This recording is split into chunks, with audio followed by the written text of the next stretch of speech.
ನಮಸ್ಕಾರ ಎಲ್ಲರಿಗೂ. ಈ ಒಂದು ವಿಡಿಯೋದಲ್ಲಿ ಫಾರ್ಮರ್ KYCಯನ್ನು ಮಾಡೋದು ಯಾವ ರೀತಿ ಅಂತ ತಿಳಿಸ್ಕೊಡ್ತಾ ಇದ್ದೀನಿ. ಇತ್ತೀಚಿನ ದಿನಗಳಲ್ಲಿ ಭಾಳಷ್ಟು ಜನ KYC ಮಾಡೋದು ಯಾವ ರೀತಿ ಅಂತ ತಿಳಿಸ್ಕೊಡಿ ಅಂತ ಕೇಳ್ತಾ ಇದ್ದಾರೆ.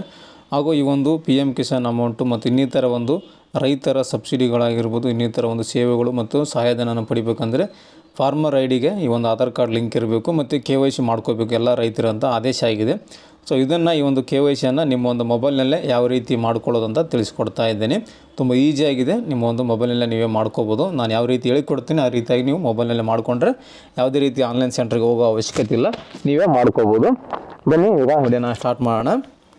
ಮೊದಲಿಗೆ ಗೂಗಲ್ ಸರ್ಚಲ್ಲಿ ಫ್ರೂಟ್ಸ್ ಕರ್ನಾಟಕ ಅಂತ ಸರ್ಚ್ ಮಾಡಿ ಅಥವಾ ಫ್ರೂಟ್ಸ್ ಅಂತ ಸರ್ಚ್ ಮಾಡಿ ಬರುತ್ತೆ. ಇಲ್ಲಿ ಇದೆಲ್ಲ ಇದೇ ವೆಬ್ಸೈಟು fruitskarnataka.go.in ಅಂತ ಇದ್ರ ಮೇಲೆ ಕ್ಲಿಕ್ ಮಾಡ್ಕೊಳ್ಳಿ. ಕ್ಲಿಕ್ ಮಾಡ್ಕೊಂಡಾಗ ನಿಮಗೆ ಈ ರೀತಿಯಾಗಿ ಬರುತ್ತೆ. ಇದನ್ನು ಸ್ಕಿಪ್ ಅಂತ ಕೊಡಿ. ಸ್ಕಿಪ್ ಅಂತ ಕೊಟ್ಟ ನಂತರ ನಿಮಗೆ ಈ ರೀತಿಯಾಗಿ ಬರುತ್ತೆ. ಮೇಲ್ಗಡೆ ಕನ್ನಡ ಮತ್ತು ಇಂಗ್ಲೀಷ್ ಎರಡು ಲ್ಯಾಂಗ್ವೇಜ್ ಇರುತ್ತೆ, ಅದನ್ನು ಇಂಗ್ಲೀಷ್ ಅಂತ ಮಾಡ್ಕೊಳ್ಳಿ. ಇಂಗ್ಲೀಷ್ ಅಂತ ಮಾಡ್ಕೊಂಡಾಗ ಮಾತ್ರ ನಿಮಗೆ ಸ್ವಲ್ಪ ಯೂಸ್ ಮಾಡೋಕ್ಕೆ ಅನುಕೂಲ ಆಗುತ್ತೆ. ಇಲ್ಲಾಂದರೆ ಕನ್ನಡ ಬೇಕಂದರೆ ಕನ್ನಡ ಮಾಡ್ಕೋಬೋದು. ಇದರಲ್ಲಿ ಮೊದಲಿಗೆ ನಾವು ರಿಜಿಸ್ಟ್ರೇಷನನ್ನು ಮಾಡ್ಕೋಬೇಕು. ಈ ರೀತಿ ಬಂದು ನಾಗರಿಕ ಪ್ರವೇಶ ಮಾಡಿ ಅಂತಿದೆ ನೋಡಿ, ಸಿಟಿಜನ್ ಲಾಗಿನ್ ಇಲ್ಲಿ ಏನು ಕಾಣ್ತಾ ಇದೆಯಲ್ಲ, ಪ್ರವೇಶ ಮಾಡಿ ಅಂತ. ಇದು ಲಾಗಿನ್ನು ಅಥವಾ ಇಲ್ಲಿ ಸಿಟಿಜನ್ ಲಾಗಿನ್ ಎರಡು ರೀತಿ ಕೊಟ್ಟಿರ್ತಾರೆ. ನಾಗರಿಕ ಪ್ರವೇಶ ಅಂತ ಕ್ಲಿಕ್ ಮಾಡಿ. ಕ್ಲಿಕ್ ಮಾಡಿದಾಗ ನಿಮಗೆ ಈ ರೀತಿಯಾಗಿ ಬರುತ್ತೆ. ಇಲ್ಲಿ ಡೈರೆಕ್ಟಾಗಿ ಲಾಗಿನ್ಗೆ ಮೊಬೈಲ್ ನಂಬರ್ ಮತ್ತು ಕ್ಯಾಪ್ಚರ್ ಕೋಡ್ ಆಗಿ ಲಾಗಿನ್ ಮಾಡಿ ಅಂತ ಕೇಳ್ತಾ ಇದೆ, ಯೂಸರ್ ಐಡಿ ಪಾಸ್ವರ್ಡ್ ಹಾಕಿ. ಸೊ ನಾವು ಫಸ್ಟ್ ಟೈಮ್ ಆಗಿ ಇಲ್ಲಿ ನಾವು ಮಾಡ್ಕೊತಾ ಇದ್ದೀವಿ. ಹಾಗಾಗಿ ಫಸ್ಟ್ ಟೈಮ್ ಇದ್ದವರಿಗೆ ನೋಂದಣಿಯನ್ನು ಮಾಡ್ಕೋಬೇಕು. ಇಲ್ಲಿ ಒಂದು ಆಪ್ಷನ್ ಇದೆ ನಾಗರಿಕ ನೋಂದಣಿ ಅಂತ, ಇಲ್ಲಿದೆ ನೋಡಿ, ಸಿಟಿಜನ್ ಲಾಗಿನ್ನು. ಇದ್ರ ಮೇಲೆ ಕ್ಲಿಕ್ ಮಾಡ್ಕೋಬೇಕು. ಫಸ್ಟ್ ಟೈಮ್ ಯೂಸರ್ ಆಗಿದ್ದರೆ ಇದನ್ನು ಮಾಡ್ಕೋಬೇಕು. ಇದನ್ನು ಕಂಪಲ್ಸರಿ ಮಾಡ್ಕೊಳ್ಳಿ. ಮಾಡ್ಕೊಂಡ ನಂತರ ಈ ರೀತಿಯಾಗಿ ಬರುತ್ತೆ. ಮೊಬೈಲ್ ಟ್ಯಾಬ್ಲೆಟ್ ಅಂತ ಕೇಳಿದೆ. Please choose your device you are currently using ಅಂತಿದೆ. ನಾನು ಮೊಬೈಲಲ್ಲೇ ಮಾಡ್ತಾಯಿದ್ದೀನಿ, ಹಾಗಾಗಿ ಮೊಬೈಲ್ ಅಂತ ಕ್ಲಿಕ್ ಮಾಡ್ಕೊತೀನಿ. ಮಾಡ್ಕೊಂಡ ನಂತರ ಇಲ್ಲಿ ಆಧಾರ್ ಸಂಖ್ಯೆ ಕೇಳುತ್ತೆ. ಯಾರ್ದು KYC ಮಾಡೋಕ್ಕೆ ಹೊಂಟಿದ್ದೀವಿ ಅವರ ಒಂದು ಆಧಾರ್ ಕಾರ್ಡ್ ನಂಬರನ್ನು ಇಲ್ಲಿ ಎಂಟ್ರ್ ಮಾಡಬೇಕು. ಮಾಡಿದ ನಂತರ ಕೆಳಗಡೆ ಟಿಕ್ ಮಾಡ್ಕೊಳ್ಳಿ. ಟಿಕ್ ಮಾಡಿಕೊಂಡು OTP ಅಂತ ಇರುತ್ತೆ, OTP ಮೇಲೆ ಕ್ಲಿಕ್ ಮಾಡಿ. ಆಧಾರ್ ಕಾರ್ಡಿಗೆ ಲಿಂಕ್ ಇರುವ ಮೊಬೈಲ್ ನಂಬರ್ಗೆ OTP ಬರುತ್ತೆ. ಬಂದಿರುವಂಥ OTP ಹಾಕಿ ಸಬ್ಮಿಟ್ ಮಾಡ್ಕೊಳ್ಳಿ. ನೋಡಿ, OTP ಹಾಕಿ ಸಬ್ಮಿಟ್ ಕೊಟ್ಟ ನಂತರ ನಿಮಗೆ ಈ ರೀತಿಯಾಗಿ ಬರುತ್ತೆ. ಕ್ರಿಯೇಟ್ ಅಕೌಂಟ್ ಅಂತ ಬಂದು ನಿಮ್ಮ ಒಂದು ಹೆಸರು ಆಟೋಮೆಟಿಕ್ಕಾಗಿ ಶೋ ಆಗುತ್ತೆ. ಆಧಾರ್ ಕಾರ್ಡ್ನಲ್ಲಿ ಯಾವ ರೀತಿ ಹೆಸರಿದೆ ಅದು ಬಂದಿರುತ್ತೆ. ಇಲ್ಲಿ ಮೊಬೈಲ್ ನಂಬರನ್ನು ಕೊಡಬೇಕು. ಮೊಬೈಲ್ ನಂಬರ್ ಹಾಕಿದ ನಂತರ do you have valid email ID ಅಂತ ಕೇಳುತ್ತೆ. ನಿಮ್ಮ ಹತ್ರ ಇಮೇಲ್ ಐಡಿ ಇದ್ದರೆ ಎಸ್ ಅಂತ ಟಿಕ್ ಮಾಡ್ಕೊಳ್ಳಿ. ಇಮೇಲ್ ಐಡಿ ಇಲ್ಲ ಅಂದರೆ ನೋ ಅಂತ ಕ್ಲಿಕ್ ಮಾಡಿ. ಕ್ಲಿಕ್ ಮಾಡಿ ಇಲ್ಲಿ ಮತ್ತು ಪ್ರೊಸೀಡ್ ಅಂತ ಏನು ಕಾಣ್ತಾ ಇದೆ ನೋಡಿ, ಈ ಒಂದು ಪ್ರೊಸೀಡ್ ಬಟನ್ ಮೇಲೆ ಕ್ಲಿಕ್ ಮಾಡಿ.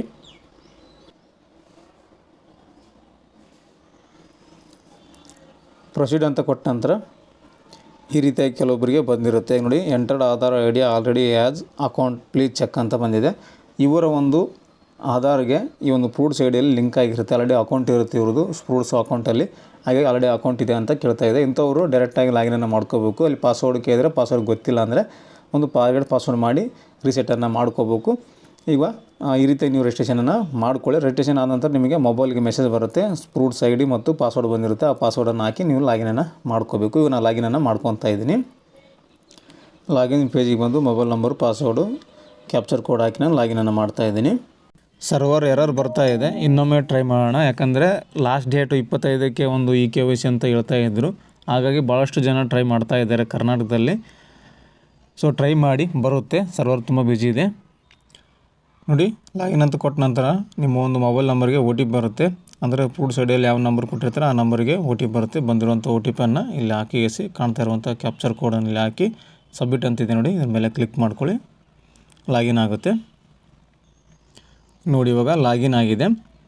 ಲಾಗಿನ್ ಆದಾಗ ನಮಗೆ ಇವಾಗ ಮಾಡಬೇಕಾಗಿದ್ದು KYC ಮಾಡ್ಕೋಬೇಕು. ಫಸ್ಟು ಫ್ರೂಟ್ಸ್ ಐಡಿಯಲ್ಲಿ ಫಾರ್ಮರ್ ರಿಜಿಸ್ಟ್ರೇಷನಲ್ಲಿ KYCಯನ್ನು ಮಾಡ್ಕೋಬೇಕು.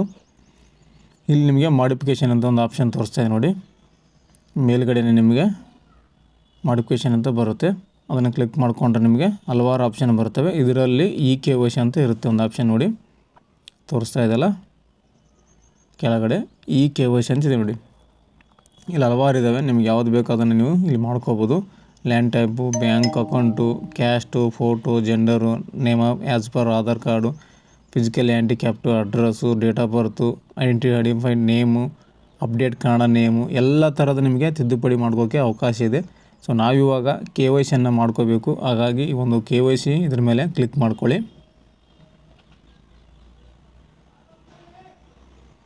ಕ್ಲಿಕ್ ಮಾಡ್ಕೊಂಡಾಗ ಮತ್ತೆ ನಿಮಗೆ ಈ ರೀತಿಯಾಗಿ ಮೊಬೈಲ್ ಮೇಲೆ ಡೆಸ್ಕ್ಟಾಪ್ ಅಂತ ಬರುತ್ತೆ. ಮೊಬೈಲಲ್ಲಿ ಮಾಡ್ತಾಯಿದ್ದೀನಿ. ಸೊ ಇಲ್ಲಿ ಆಧಾರ್ ಕಾರ್ಡ್ ನಂಬರ್ ಹಾಕಿದ್ದೀನಿ, ಟಿಕ್ ಮಾಡ್ಕೊಳ್ಳಿ. ಟಿಕ್ ಮಾಡಿಕೊಂಡು ಕೆಳಗಡೆ OTP ಅಂತ ಕ್ಲಿಕ್ ಮಾಡಿ. ಮೊಬೈಲ್ ನಂಬರ್ಗೆ ಆಧಾರ್ ಕಾರ್ಡ್ಗೆ ಲಿಂಕ್ ಇರುವ ಮೊಬೈಲ್ನಾಗೆ OTP ಬರುತ್ತೆ. ಬಂದಿರೋಂಥ OTP ಹಾಕಿ ಮತ್ತು ಸಬ್ಮಿಟ್ ಅಂತ ಕ್ಲಿಕ್ ಮಾಡಿ.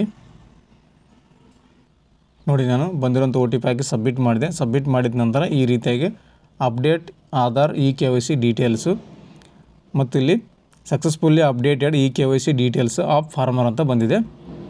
ಈ ರೀತಿಯಾಗಿ ಬರಬೇಕು. Successfully updated KYC details of farmer ಅಂತ ಬಂದಿದೆ. ಈ ಒಂದು ಫಾರ್ಮರ್ನ ಒಂದು KYC ಸಕ್ಸಸ್ಫುಲ್ಲಾಗಿ ಅಪ್ಡೇಟ್ ಆಗಿದೆ ಅಂತ ಬಂದಿದೆ. ಈ ರೀತಿಯಾಗಿ ನೀವು ನಿಮ್ಮ ಒಂದು ಮೊಬೈಲ್ನಲ್ಲೇ ನಿಮ್ಮ ಒಂದು ಫಾರ್ಮರ್ KYC ಮಾಡ್ಕೋಬೋದು. ತುಂಬಾ ಈಜಿ ಇದೆ. ಕೇವಲ 5 ರಿಂದ 10 ನಿಮಿಷದಲ್ಲೇ ನೀವು ಮಾಡ್ಕೋಬೋದು. ಸರ್ವರ್ ಡೌನ್ ಇದೆ, ಹಾಗಾಗಿ ಟ್ರೈ ಮಾಡ್ತಾ ಇರಬೇಕು. ಬಂದಿಲ್ಲ ಅಂತ ಹಾಗೆ ಬಿಡೋಕ್ಕೆ ಹೋಗ್ಬೇಡಿ, ಡೆಡ್ಲೈನ್ ಇದೆ.